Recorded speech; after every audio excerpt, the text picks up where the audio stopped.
নমস্কার, তোমাদের সবাইকে আরও একবার আমাদের চ্যানেলে স্বাগত।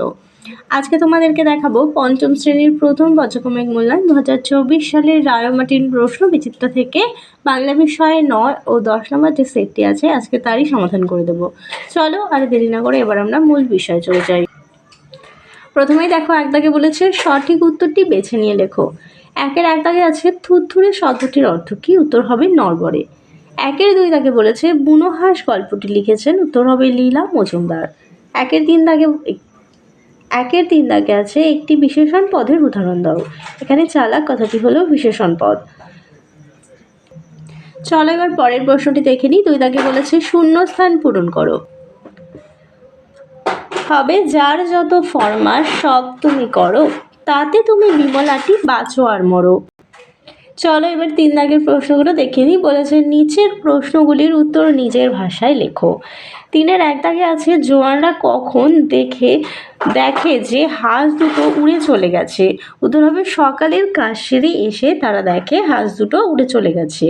পরবর্তী প্রশ্ন দেখো, ভজন ভুক্তাকে। উত্তর হবে একজন লোধা অন্ধ বুড়ো।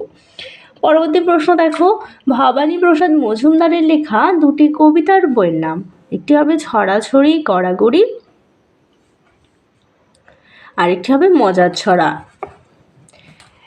পরবর্তী প্রশ্ন, বালক রবীন্দ্রনাথের প্রধান ছুটির দেশ কি ছিল? উত্তর হবে বাড়ির খোলা ছাদ।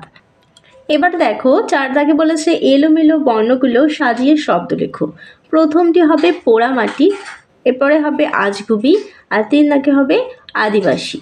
এবার দেখো, পাঁচের দাগে নিচের যে কোনো একটি প্রশ্নের উত্তর দিতে বলেছে। পাঁচের এক দাগে আছে শব্দ কাকে বলে, উদাহরণ দাও। উত্তরটি তোমাদের বাংলা সহায়িকার 176 নম্বর পেজ থেকে দেখাচ্ছি। অর্থবিশিষ্ট বর্ণ বা বর্ণ সমষ্টিকে শব্দ বলে, যেমন আকাশ, বিদ্যালয়, বাগান ইত্যাদি। দুই দাগে আছে সর্বনাম পদ কাকে বলে, উদাহরণ দাও। বাক্যে বিশেষ্যের বদলে যা ব্যবহৃত হয় তাকেই বলে সর্বনাম পদ, যেমন যেটি, এটি, ওটি, তিনি, ওটা ইত্যাদি। পরের প্রশ্ন, পদ কয় প্রকার ও কি কি? পদ 5 প্রকার: বিশেষ্য, বিশেষণ, সর্বনাম, অব্যয় আর ক্রিয়া। চলো এবার 10 দাগে দেখি। চলো এবার 10 নম্বর মডেল সেটটি দেখে নিই। প্রথমেই দেখো বলেছে সঠিক উত্তরটি বেছে নিয়ে লেখো। একের এক দাগে আছে কম পাওয়ায় বিমলার অভিমান হয়েছে কি? উত্তর হবে ক্ষীর। পরের প্রশ্ন, এক রকমের হাঁস হলো, উত্তর হবে বালি হাঁস। এরপরে আছে ভারতবর্ষের বিখ্যাত মরুভূমিটি হলো, উত্তর হবে থর। একের 4 দাগে আছে এতোয়া শব্দটির অর্থ রবিবার। পরবর্তী প্রশ্ন, দরবার শব্দটির অর্থ, উত্তর হবে সভা। একের 6 দাগে আছে গল্প পুরো কখন হেঁটে যায়, উত্তর হবে শীতের ভোরে। চলো এবার পরবর্তী প্রশ্ন দেখে নিই। বলেছে দুয়ের এক দাগে বলেছে রবীন্দ্রনাথ নিজেকে কোন চরিত্রের সঙ্গে তুলনা করেছেন, উত্তর হবে লিভিংস্টন চরিত্রের সঙ্গে। পরের প্রশ্ন দেখো, পাখির কাছে ফুলের কাছে কবিতায় কবি বাইরে বেরিয়ে এসে শহরকে কেমন অবস্থায় দেখলেন, উত্তর হবে ঝিম ধরা মস্ত শহরটা থরথর করে কাঁপছিল। এবার দেখো বলেছে সেও এক ভীষণ যুদ্ধ, কোন যুদ্ধের কথা এখানে বলা হয়েছে? উত্তরটি দেখো, সাহেবরা যখন আদিবাসীদের সাললেরিয়া গ্রামকে জোর-জুলুম করে অধিকার করে নেয়, তখন সিধু কানু সাঁওতালদের একসঙ্গে নিয়ে সাহেবদের বিরুদ্ধে যুদ্ধে নেমেছিল। এখানে সেই যুদ্ধের কথাই বলা হয়েছে। 4 দাগে আছে হাবু কেন কখন ভগবানকে ডাকে, উত্তর হবে হাবু দুঃখে সারা দিন রাত ভগবানকে ডাকে। পরবর্তী প্রশ্ন, জওয়ানরা কি কাজ করে? জওয়ানরা দেশকে সন্ত্রাসবাদী ও বিদেশি শত্রুর হাত থেকে রক্ষা করে দেশের শান্তি শৃঙ্খলা বজায় রাখে। এবার চলে যাই 3 দাগে।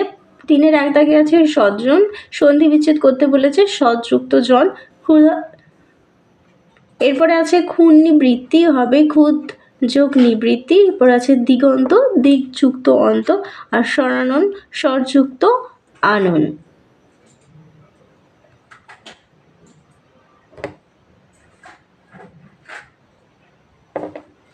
এবার দেখো বলেছে বাক্যটির থেকে বিশেষ্য, বিশেষণ, সর্বনাম আর ক্রিয়াপদটি চিহ্নিত করো। লেখা আছে কৃষাণু আর তার বন্ধুরা ভালো খেলছে। দেখো এখানে কৃষাণু হবে বিশেষ্য পদ, কার হবে সর্বনাম পদ, আর ভালো হবে বিশেষণ পদ, খেলছে হবে ক্রিয়াপদ। তাহলে চলো তোমাদের 9 ও 10 নম্বর মডেল সেটটি আজকে সমাধান করে দিলাম। ভিডিওটি ভালো লাগলে অবশ্যই একটি লাইক করো। আবার দেখা হবে পরবর্তী আরেকটি ভিডিও নিয়ে। সবাই ভালো থেকো, সুস্থ থেকো, টাটা।